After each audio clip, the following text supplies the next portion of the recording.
Yes. All right, we're up to Yudal and Beis by the two dots, about like 4 or 5 lines from the bottom. So we're going through this Mishnah. This Mishnah had a lot of like non sequiturs, like one-liners, and we're just going through each one. So the next one in the Mishnah was Al Pi Edim, that Hezek is based on Edim. What does that mean? Of course, it's based on Edim. But you're gonna, what is the halacha that it's saying Al Pi Edim as opposed to what? So this is a reference to the concept. Now, this is a concept that you have throughout Shas, which is that it's called Moide B'Knas Potter. It's based on a pasuk. We know there's two different types of financial responsibilities. There's called Mammon and there's called Knas. Knas means sometimes you pay because you owe them money, and then sometimes you pay just as a penalty. The difference, one of the major differences between Mammon and Knas is if I'm Moide. So let's say, I stole something from you, and then I come into court and I say I stole from something. There's no exemption. You have to pay. But let's say it's a knas, right? Whatever the penalty is, let's say 30 shekel of your animal kills a Kanani. So you have to pay 30 shekel. That's a knas. It's 100% a knas. By the way, one of the indicators of a knas is that you have a flat fee regardless of what damage you did, right? You kill an eved worth 1 shekel, you pay 30 shekel. You kill an eved worth 100 shekel, you pay 30 shekel. It's a knas. You come into court and you say, I did it, without anyone testifying about you, potter. No. Because the pasuk Asher Yashirun Elikim, the pasuk says that you're found guilty by God, meaning you need Eidim to find you guilty. Now we're taking this step further. So it's Pasha Moide B'Knas Potter. What about the following Shaila? What if I'm Moide, I go to court, I say about a penalty that I did it, then a day later, without my knowledge of my information, Eidim come forward and testify about me. So do you say, well, you were Moide, but there are Eidim here? So it's a machlokes, but the Gemara wants to say like this: Al Pi Edim, the Mishnah says that I only have to pay if there are testimony about me. This implies that I'm only chayiv to pay a hezek, that I'm only chayiv to pay knas, the knases that are related to hezek. If I myself am found guilty by Edim, but if I'm moida and then Edim come forward, I'm potter. So the Gemara, so that's what the Mishnah means. Al Pi Edim. It's saying that you're only guilty for a knas if it's 100% Al Pi Edim. But if it's based on you with Edim later, then I'm potter. So the Gemara says, so that's what the Mishnah means. Al Pi Edim. Prat l'moide b'knas v'achashbo Edim which is potter. So hanich l'manda l'moide b'knas v'achashbo Edim potter. L'manda l'moide b'knas v'achashbo Edim chayiv. Now, if you hold that you're chayiv in such a situation, then what does the Mishnah mean? The Mishnah can't mean to exclude that because you're chayiv in such a situation. So the Gemara says, you know what? The words Al Pi Edim are actually superfluous. They're not to teach you anything. They're not there to teach you anything. We thought originally, again, Al Pi Edim was to say that I'm only chayiv for knases if I'm found guilty by Edim. But if I admit and then Edim come forward, I'm exempt. If you hold that you admit and then Edim come forward that you're chayiv ma'ikal memar, then what do you have to say? So the Gemara says, you're right, according to that interpretation, the words Al Pi Edim are completely extra. So why are they there? Sefer Yitzchak. They're only there if the chiddush of the Mishnah are those, not those words, it's the next words. What are the next words in the Mishnah?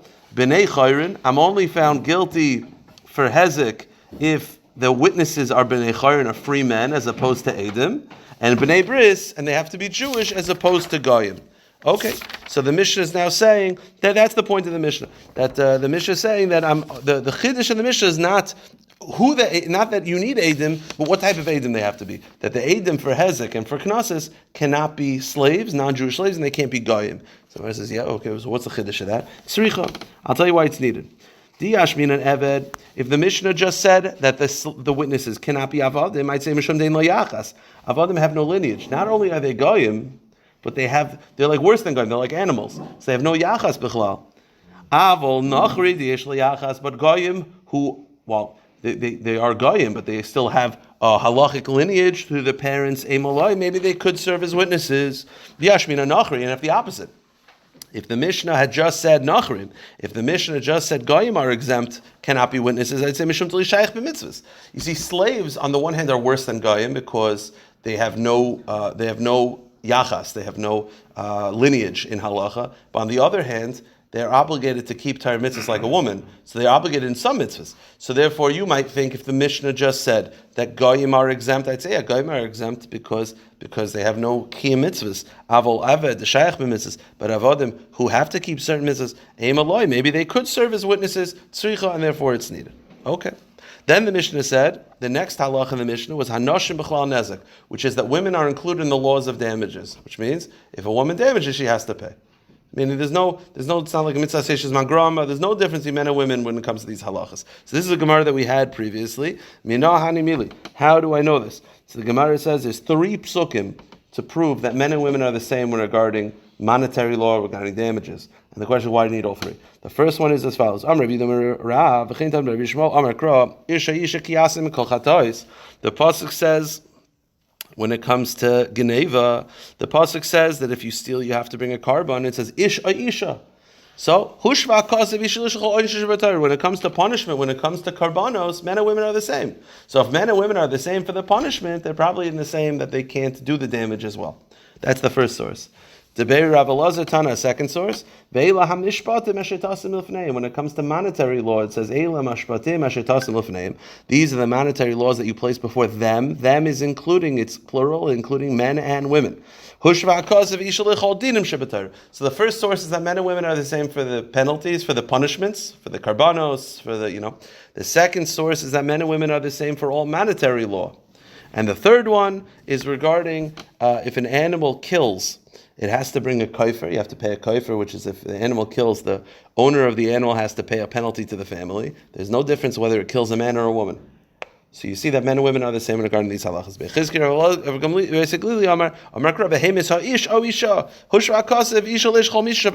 So you have 3 sources how men and women are the same. One is regarding karbanos, they're the same, like for Geneva. One is that they're the same regarding monetary law. And the third is they're the same regarding the penalty, the kaifer. So these are the 3 sources to tell you basically for these halachas, men and women are all the same. And the question, why need all 3? Tell me one, I'll be able to apply it to the others. So the Gemara says, I'll tell you why I need all 3. Tzricha. If you just had the first source, which is regarding karbanos, that men and women are the same, I'd say, I'd say, yeah, okay, regarding kapara, men and women are the same because HaKadosh Baruch Hu wants women to not have any blemishes on their neshamas. But when it comes to monetary law, not when it comes to karbanos, when it comes to the other monetary law, let's say interest, v'chulei, ish debar masu matan in, ishaloi, maybe women who do not generally work in commerce, they're not responsible for these laws. Okay, that's why I need the second one. And if all you had was the second one, that men and women are the same regarding monetary law, I would say I would say maybe the reason why men and women are the same regarding monetary law is very practical.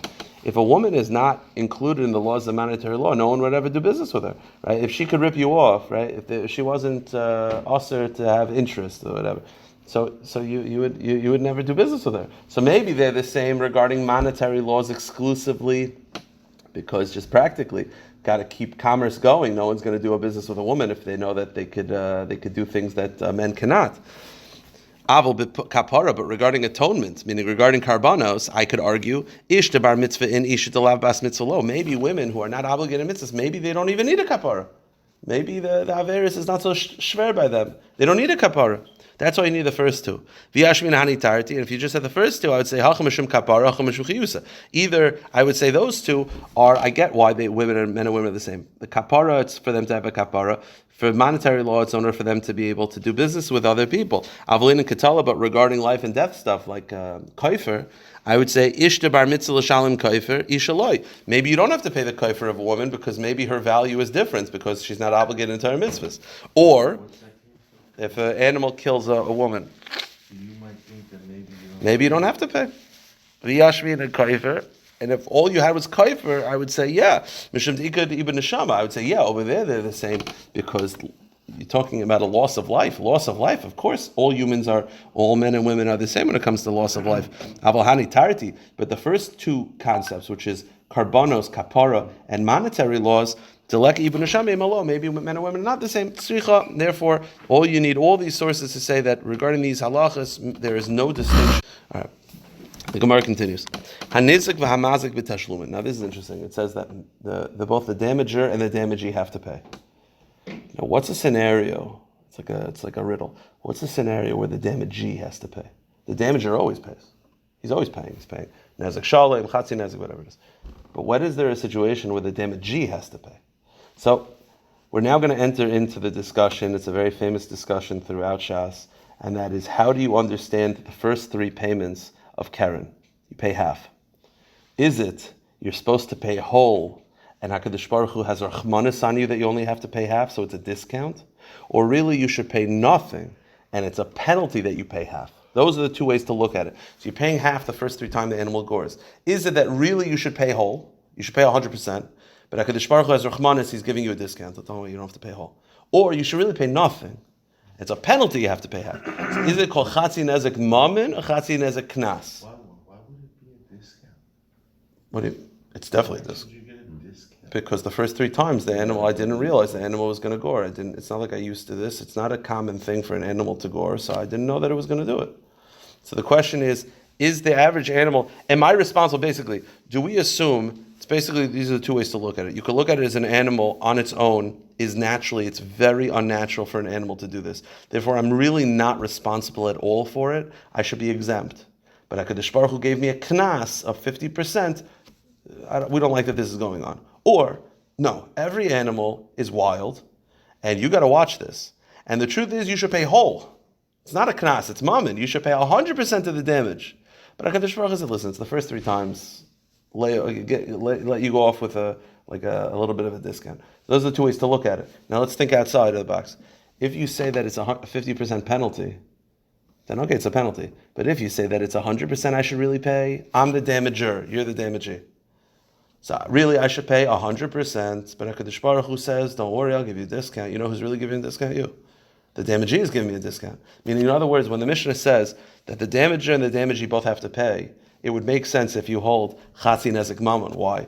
I'm paying 50%, that's how I'm paying. And you're paying 50% because I really should be paying 100% and you're giving me a discount. So it's sort of you're swallowing up 50% of the onus, I'm swallowing up 50% of the onus. That's the way you could understand the Mishnah, possibly. So let's see it inside. Itmar, Palganizka, this concept of 50% damages that of Karen the first 3 times. Okay. The first 3 times, how do you look at this? Rav Papa Amar Mammon, Rav Papa says it's compensation. It's not a penalty. Again, the difference between penalty and compensation is compensation means you should be paying. It's not you should be paying. 50% is you should be paying 50%. Really, you should be paying 100%, but 50% at least. Rav Huna b'Dir Yeshua Amar Knasa. No, you really should pay 0. It's a 50% penalty. So let's see it inside. Rav Papa Amar Mammon, Rav Papa says that the 50% is compensation. How does he look at it? He looks at the average animal is wild, and you are responsible to watch it. And the fact that this animal gored, that's on you, buddy. So really, and really you should pay 100% of the damages. But HaKadosh Baruch Hu gives you a discount, and he's telling the damagee, listen, you swallow 50% of it because, why? Because you haven't done it 3 times. It's like it's like a first couple offenses we'll give you off for like good behavior type of situation. That's how Rav Papa looks at it. Rav Huna b'Dir Yeshua Amar Knasa. No, it's a penalty. He looks at it as the average animal. The goring is so unnatural that it's not something that I really have to be concerned about. So really, I should be bedinhu deloy l'sham in klal. Really, I shouldn't have to pay anything because I did nothing wrong. But HaKadosh Baruch Hu penalizes me 50% because he wants me to start guarding. I don't know. And airplane mode. So the Gemara says, "Tzanan hanizik v'amazik b'tashlumin." So there's such a situation where both the damager and the damagee are swallowing a sum of the money. So b'yishloim amanda amar palganizka mammon. If you understand that it's palganizka mammon, which means that really the damager should pay 100%. But HaKadosh Baruch Hu is saying the damagee swallow 50% of the money. He'll pay 50% and you'll just forgive 50%. That's how you could answer this riddle. The damager pays 50 and the damagee swallows 50%. So that's a case where they're both paying, so to speak. But if you say that it's a knas, which means that really I shouldn't have to pay anything, and you're lucky you're getting 50%. So how is the damagee swallowing anything? The damagee is just lucky to get what he gets. He's not swallowing anything. So how do you understand the Mishnah? So when is there a situation where the damagee is swallowing up some of the money? So the answer is, it's not regarding this at all. This is what we had a couple of days ago. I think last Shabbos is called pchas nevela. Pchas nevela means as follows. An animal falls into my bar. The animal was worth $1,000 and then it died and it's worth $300. What do I have to do? I pay the difference between $300 and $1,000. I don't replace the whole animal, I just pay the difference. So that means I'm paying $700. What if by the time I go to court, the carcass is no longer worth $300, it's worth $200? I still don't have to pay. I pay the difference at the time of death it's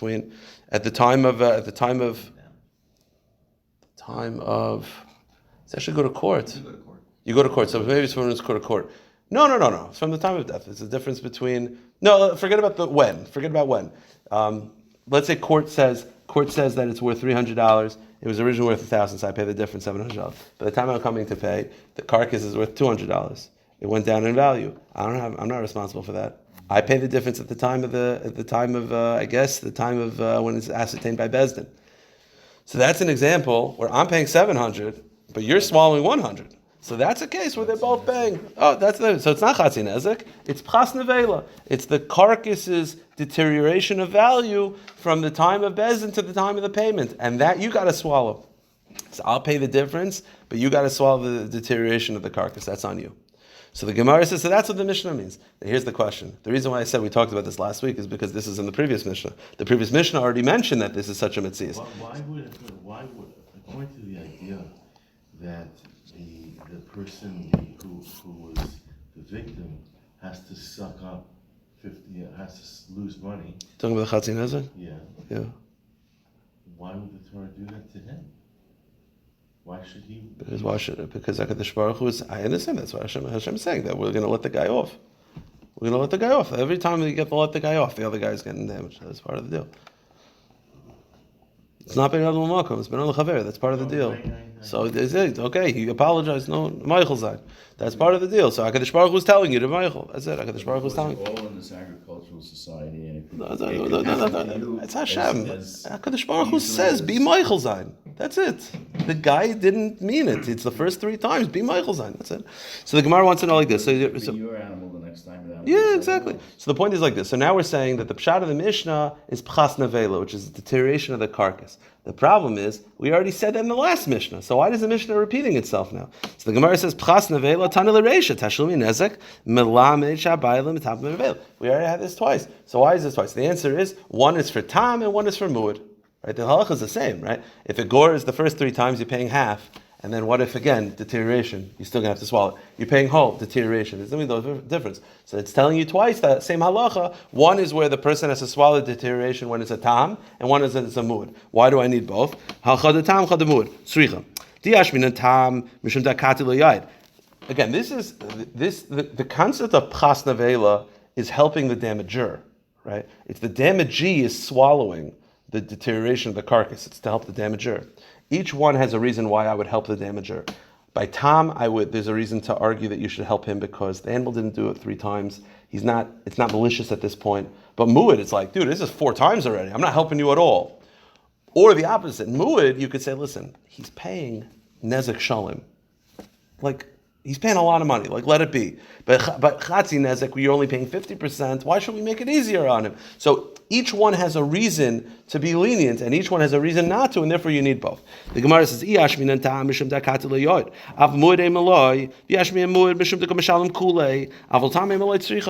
that's what the Mishnah says. Now, we're trying to go back to our discussion is to figure out, is chatzi nezek a knas, or is it mamon?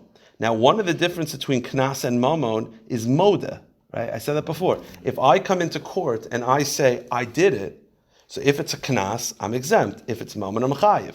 So one of the differences now between chatzi nezek knas and chatzi nezek mamon, if the guy comes into court before he's called to court and he just says, listen, my animal gored his animal.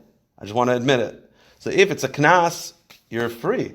If it's a mamon, penalty. So the Gemara wants to know, Tashema, there's a Mishnah. Now this is a Mishnah, I think in tomorrow's daf. The Mishnah lists the differences between tam and muad. It doesn't list this. It doesn't list the moda part. So it's kind of a raya that chatzi nezek is mamon, and therefore there's no difference between, even if you're moda, you have to pay. If chatzi nezek is knas, then if you're moda, you're potter. So that's a huge difference between chatzi nezek and nezek shalim. So why is that not in the next Mishnah? The next Mishnah says, ma bein tam and muad. What are the differences between tam and muad? So shatam shalim chatzi nezek negufay. Right. The first difference is tam pays half damages and there's a cap. Muad mishalim nezek shalim in aliyah. Muad pays 100% and there is no cap.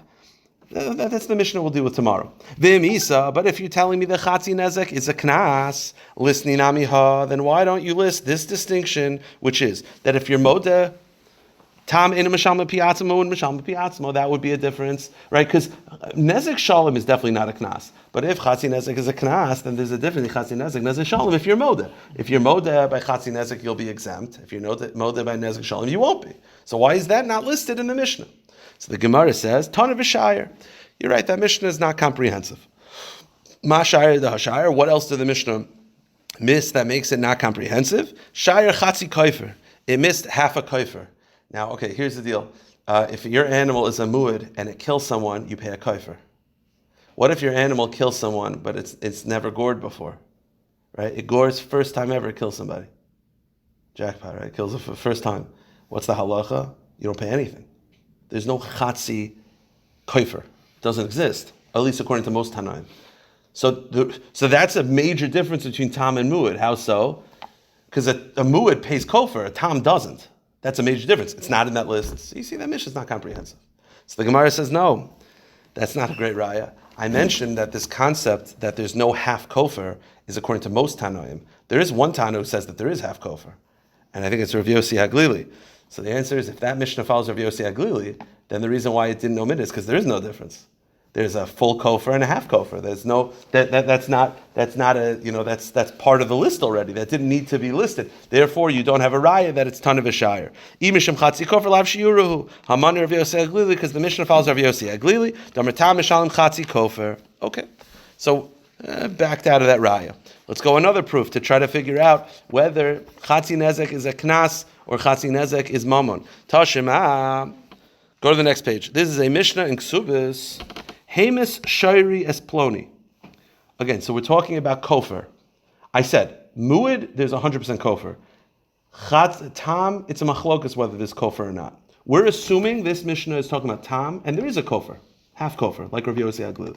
What does it say? A guy comes into court and he admits, Hamis Shairi es Ploni, that my ox killed a person. Oy Shairi es Ploni. Harezim Mishal Mapi Atma, you pay. Meaning, and we're making assumptions. This is talking about a tam, and it follows Rav Yossi Haglili that there's a chatzi kofer, and it pays.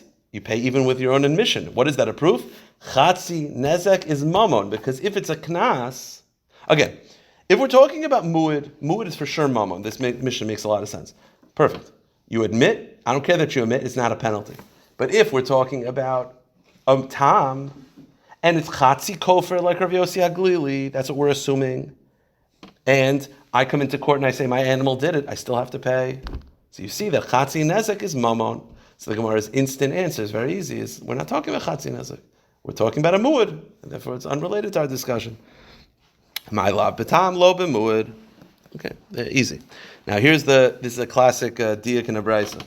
So you're telling me that when the Mishnah starts off by saying, I come into court and I say my animal killed somebody, I still have to pay. We're talking about a muad. What would the halacha be if it was tam? I don't have to pay because it's a knas. So the end of the Mishnah makes another distinction. Why would you make that distinction, make this distinction? Meaning, if you look at the end of the Mishnah, v'tamai, what would the halacha be if a person comes into court and says, my animal is a tam and it killed someone? I wouldn't have to pay because even according to Rav Yossi Haglili, the chatzi kofer, it's a knas. So if that's true, then Aditani say, if you look at the end of that Mishnah in Ksubis, the end of that Mishnah tries to find a different distinction, but why not just stick with here? What does the end of the Mishnah say? Hey Mishari is Avdoi, right? The beginning of the Mishnah was talking about kofer, and then it goes to, instead of killing a Jew, it talks about my animal killed a slave. Now, killing a slave is a penalty. The Mishnah wants to show the difference between mamon and knas. So it starts off by saying, I go into court and I say, my animal killed a person. Now we assume that's muad. Okay, mamon, I still have to pay. Then the Mishnah says, I went into court and I say my animal killed a slave. That's a penalty. I don't have to pay. Very simple. But if you're just looking for the difference between mamon and knas, then you don't need to start going into eved. Stick with a person. Just say like this. You go into court and I say that my animal killed a person and it's done this 4 times already. I have to pay. If I go into court and I say it's the first time, it's a tam, I don't have to pay because it's a knas. So why not just do that? Why are you going into Evid? It must be because Chatzi Nezek is moment too, so there's no distinction. The Gemara says, "Hey, Mishari is out there. Shall apply name Mishalom Piatzma. I live with somebody dida. Ba'medvar Memuid. Avatam in Mishalom Piatzma." So why did the Mishnah look for that whole different case? Why not just say this? If it kills it by a muid, you have to pay, and if it's by tam, you don't have to pay. The answer is Kula b'muid kamari. The Mishnah is just talking about muid the entire time. The Mishnah is not talking about the reason why it went from person to Eved is because the Mishnah is just talking about muad. It doesn't want to talk about tam at all. So therefore, for stylistically, that's why it chose that approach. Okay. One more proof. Tashima zehaklal. The Mishnah gives you a rule, right? You want to know whether something's a knas or mammon? Here's the general rule. Are you paying more than what damages you did? If you're paying more, it's a penalty, right? You steal something. You steal someone's watch worth $100. What do you have to pay? Kefil, $200. The first 100 is mammon. The second 100 is a knas because it's more. The Mishnah says a rule. Zehaklal. Kol ha-mishalem yoser ha-misha hizik. If you're paying more than you damaged, eino mishalem piatzmo. It's a knas. What does that sound like? If you're paying more than it's a knas, but what if you're paying less? Right? What if I'm paying chatzi nezek? Then it's not a knas. Right? Because you're saying, because notice, the Mishnah did not say if you're not paying the damage's value. It says if you're paying more, it's a knas, which implies if you're paying less, it's not a knas. That implies that if you're paying less, it's not a knas. So that's a proof that chatzi nezek is mammon. So Gemara says, "Loi, hakamasha hizik mishalim." No. This is how you're supposed to read the Mishnah. If you pay more, it's a knas. If you pay equal, it's not a knas. And if you pay less, it's also a knas. So really, again, the Mishnah just says if you pay more, it's a knas. So we're deducing if you pay less, it's not a knas. No. If you pay more, it's a knas. If you pay less, it's a knas. If you pay equal, it's not a knas. So here's the problem. So why doesn't the Mishnah just say that? Chatzi nezek. So why don't we just say this? Very simple. So what did the Mishnah say? If you're paying more, it's a knas. Don't say if you're paying more. Say if you're not paying the equal to the nezek, it's a knas. Paying more implies that paying less is mammon. You say no. Paying more is a knas. Paying less is also a knas. So then there's a much simpler way to do this. Just say, if you're not paying what you damaged, it's a knas. But it doesn't say that. That implies that paying more is a knas, paying less is not. So the Gemara says, so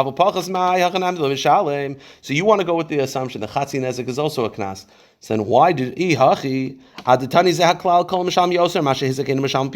why does the Mishnah say if you pay more, it's a knas? Listen, then, if you were writing this Mishnah, you would write, don't say paying more is a knas, because that implies paying less is not. Just say, if you're paying different than what you damaged, both more and less, it's a knas. It doesn't say that. And therefore, that's a proof that chatzi nezek is mammon. Tiyufta. How do we paskin? So we just had a tiyufta. Chatzi nezek is mammon. But how do we paskin? Hilchasa paskin is knasa. We paskin that it's a knas. So the Gemara says tiyufta v'hilchasa. Wait, you just rejected. You just had a knockout shaila proving that chatzi nezek is mammon, but you say we paskin it's a knas. What about the bomb shaila? What was the shaila again? The Mishnah said if you pay more than what you damaged, it's a knas, which implies if you pay less, it is mammon. So the Mishnah, and then if you hold chatzin as a knas, how do you get out of that? You say no. If you pay more, it's a knas. If you pay less, it's a knas. So why not say that? Why not just say if you're not paying equal to what you damaged, it's a knas? I'll tell you why. We're focused on chatzin nezek, which is goring. Maybe it's a knas, maybe it's mammon. If you remember from Daf Dalid, I think it's Daf Dalid, Daf Gimel, early on in the Masechta, there's a thing called chatzin nezek tzroiris. Chatzi nezek tzroiris means that when the animal's walking, it shoots a pebble out and it breaks. That's mammon. The reason why the Mishnah didn't want to say that line of if you're not paying the equal amount, it's automatically a knas, is because it'll be misleading regarding chatzi nezek tzroiris. So this Mishnah had to be confusing because you're right. Chatzi nezek is a knas, but chatzi nezek tzroiris is mammon.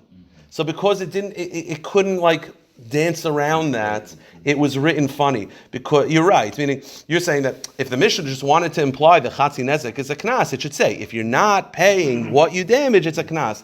But that's not really true because chatzi nezek tzroiris is mammon, and therefore Mishnah was kind of stuck with that. The Gemara says in time am I have it to what was the issue with this Mishnah? How did the Mishnah prove that Chatzi Nezek is Mammon? Because the Mishnah said if you pay more, then it's a Knas, which implies if you pay less, it's Mammon. The answer is that's true by Chatzi Nezek Tzroros. So the Mishnah couldn't write it any other way because the Mishnah was a little bit stuck. Chatzi Nezek, is it a Knas or Mammon? The answer is, well, it depends. By goring, Knas. By Tzroros, which is Regel, Mammon. And because of that, the Mishnah was misleading. It's unclear.